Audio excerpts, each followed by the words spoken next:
Hello, welcome to my December reading wrap-up. This is the last reading wrap-up video of the year. I did really good in December. I read, I just counted. Now I have to count again because I forget.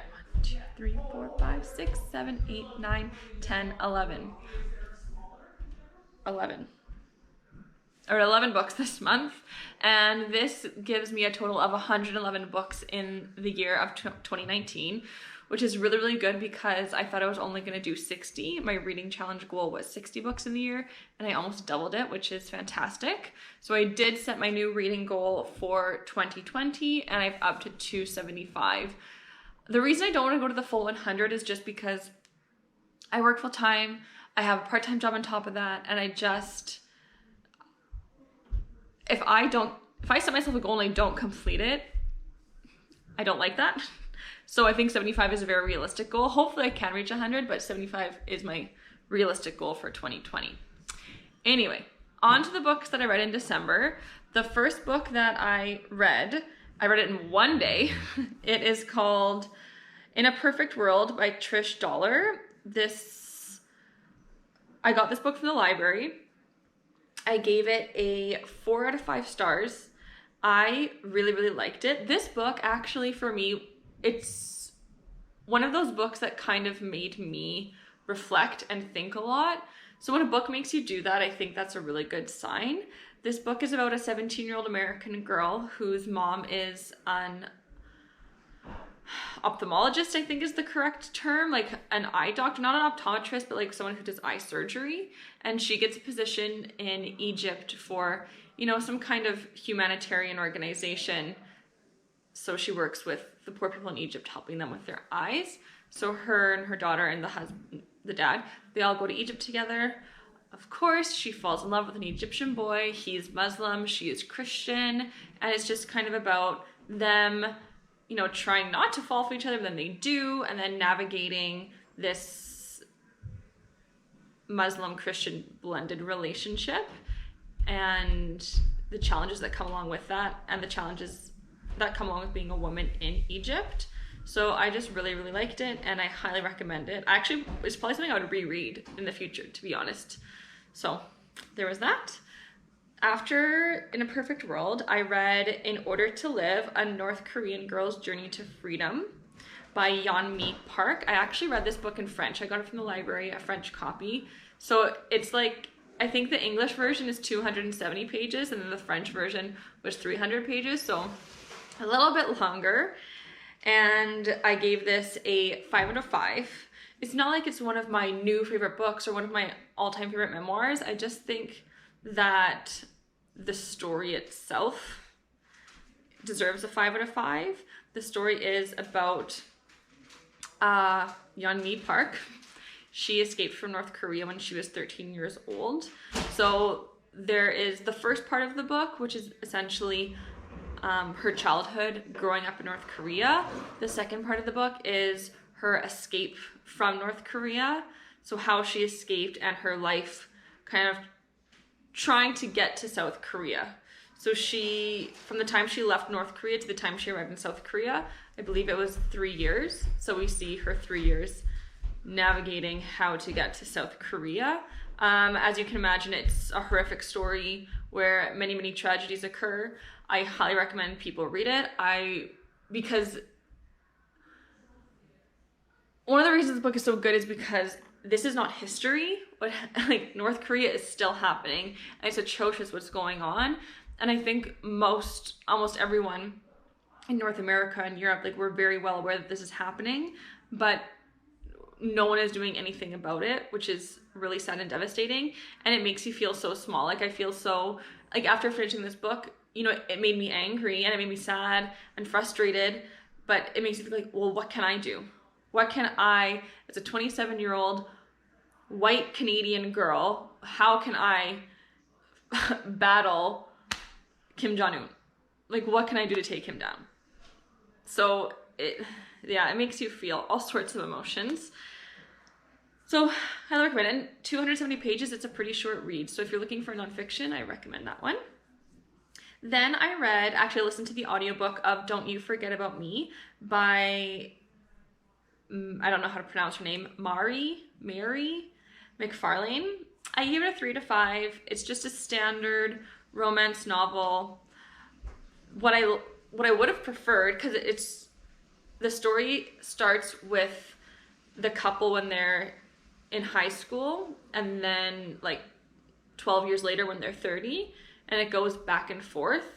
I really, really enjoyed the parts when they were young, and there weren't that many. Like, it was more so in the present when they're 30 years old, but I preferred going back to when they were teenagers. I liked that story. Like, that could have been the story for me.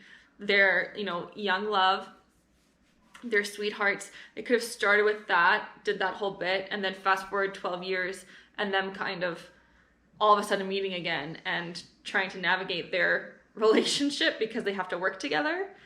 I think it's a really good idea. I mean, it's been done before, so it could have been done better. Oh, the 4th book I read, it's one of my favorite books of the year. It is, of course, by John Boyne, because John Boyne is my favorite book that I read this year, one of my new favorite books of all time. But this, which was Heart's Invisible Furies, this John Boyne book that I read is his latest book called A Ladder to the Sky. Obviously, I gave it 5 out of 5 stars. It's so good. We follow an author.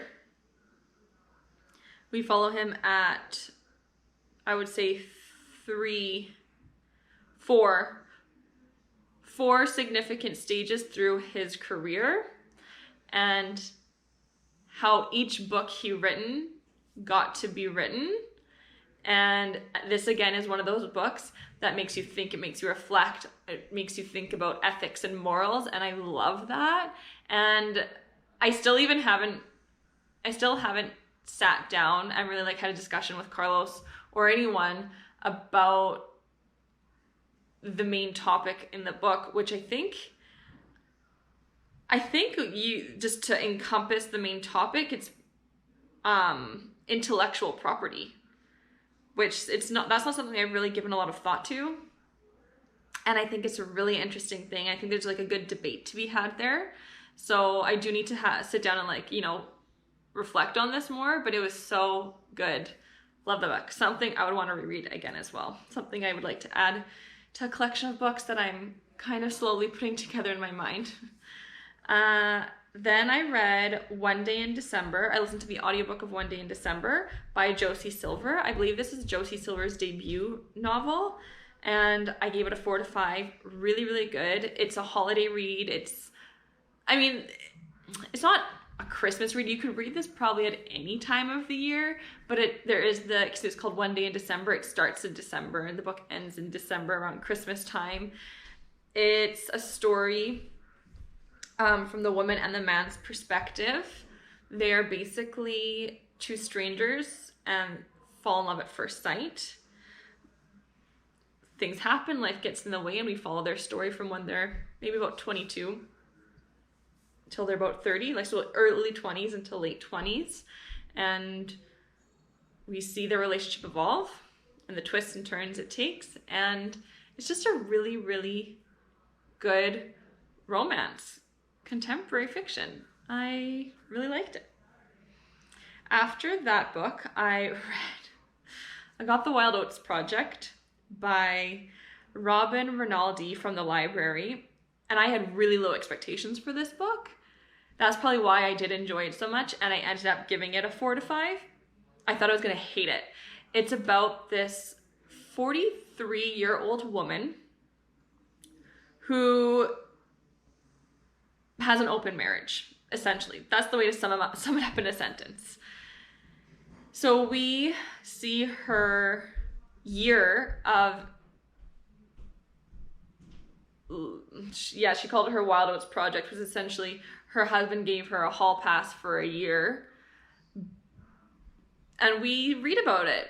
I really don't want to say much more because I don't want to give anything away. I had a lot of thoughts on this book. I really enjoyed it. And again, it was a book that made me think, it really kind of made me start to think about feminism a lot. And what is feminism? What was feminism? What has it turned into? What do I think about feminism? And So I would recommend that as well. Then I listened to the audiobook. I got the audiobook from the library, Convenience Store Woman by Sayaka Murata. She is a Japanese author. This is a very, very short book. I think if the actual paper copy is less than 200 pages. So the audiobook was like, I don't know, 3 or 4 hours. Very, very short.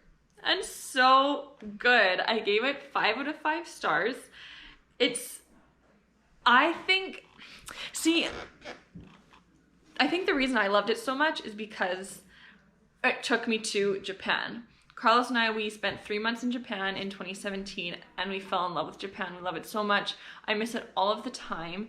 And reading this book, who's written by a Japanese author, and it's set in Japan, it took me right back there. And I think because I'm familiar with the Japanese culture and with Japan as a country, I understood it better, as opposed to if I had never been to Japan before. Like, it just kind of like made me nostalgic for Japan. The story is about a 35-year-old woman who works in a convenience store, and it's not said, I don't know if it's meant to be hinted at, that she has some level of Asperger's or some level of autism, or if that's just the way she is. She is just this, different kind of social outcast in Japan. Because like in Japan, I don't know how they approach people who have autism or Asperger's. I don't know if it's something that's hidden or suppressed, or they try to like force them to be normal in society. But it was really, really good. So if you're looking for a really short read, I recommend that for sure. Then I read, the next 2 books were books from my book club.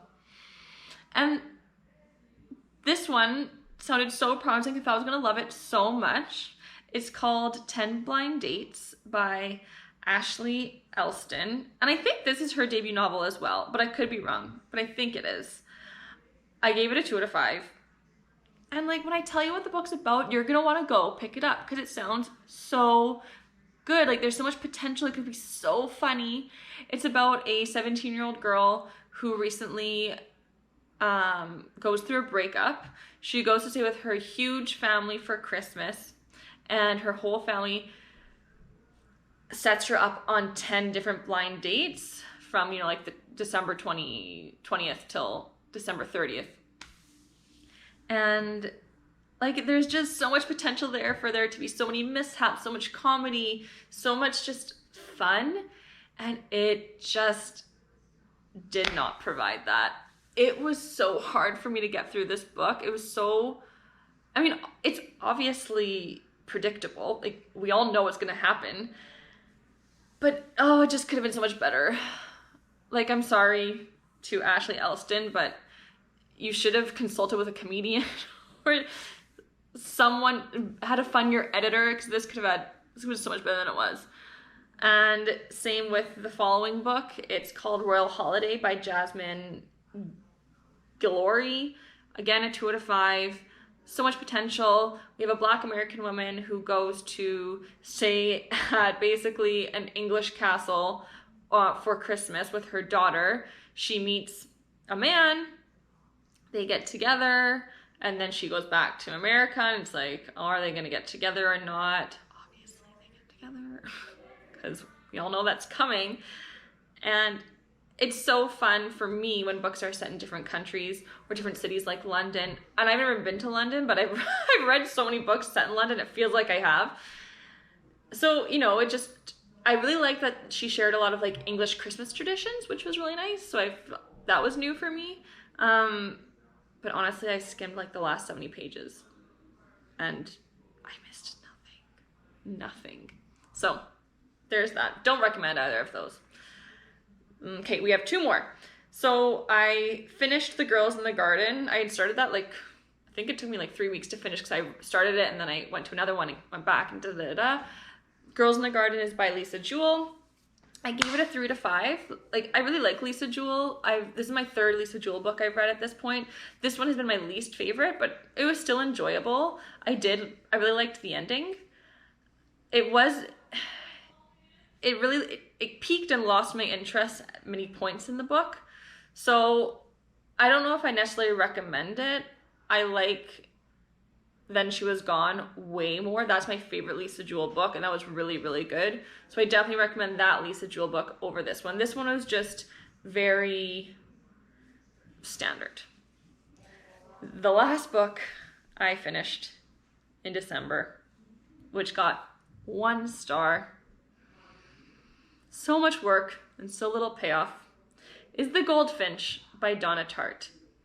If you are a frequent flyer in the book world, if you know about famous books recently, you'll know what The Goldfinch is. They turned it into a movie, and it's very hyped up, and I don't know why. For me, The Goldfinch is basically about a teenage boy's path on, like, about a teenage boy on his road to self-destruction. And that goddamn bit, when he is in Vegas with Boris, went on forever and did not need to be so long, because, like, nothing happens. Nothing happens in this book. It's just a boring story about this teenage boy on his road to self-destruction. And then at the end, it's about this random philosophical part about life.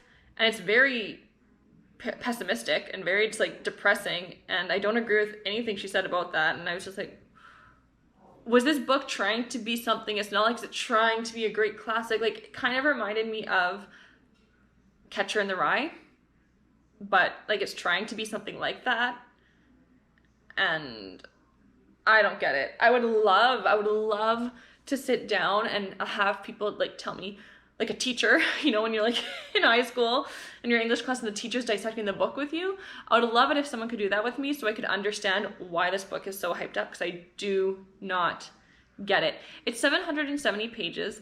I read the first half. I listened to the second half on audiobook because I didn't want to waste my time reading that anymore. I want to spend my valuable time as a reader reading something I actually enjoyed.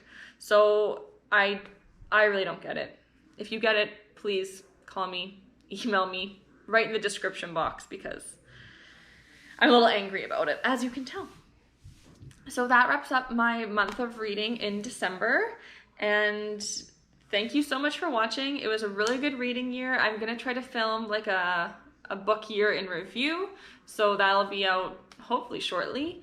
And yeah, Merry Christmas, Happy New Year, and good luck reading in 2020. Thanks for watching. Bye.